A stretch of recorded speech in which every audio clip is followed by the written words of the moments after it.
Hello guys, welcome to daily routine. And guys, મેં તમને જેમ કીધું હતું કે અમે રાત્રે ફાધર્સ ડે સેલિબ્રેટ કરવા જવાના છે. સો ગાઈઝ, તમને થોડી હિન્ટ તો આવી જ ગઈ હશે કે અમે ક્યાં આવ્યા છે.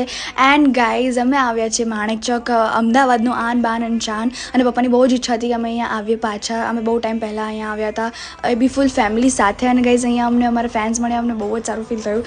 એન્ડ ધેન અમે લોકો એક્સપ્લોર કરતા હતા કે અમે શું ખાઈએ. એન્ડ ગાઈઝ, પછી એટલામાં પૂર્વાએ કીધું કે ચલો આપણે ગાંઠિયા ખાઈ લઈએ, કારણ કે ગાઈઝ અમે બહુ ટાઈમ પહેલાં ગાંઠિયા ખાતા હતા, એ બી ગરમ ગરમ. નોર્મલી તો બધા ગાંઠિયા ખાય, પણ ગરમ ખાવાની કંઈક અલગ જ મજા હોય. અને સ્પેશિયલી માણેક ચોકમાં આવીને તો કંઈક અલગ જ મજા આવી જાય. એન્ડ ગાઈઝ, પછી અમે ઢોસા ખાધા એન્ડ 2 ઢોસા મંગાવ્યા હતા. બધા તૂટી પડ્યા હતા, મમ્મા સ્પેશિયલી.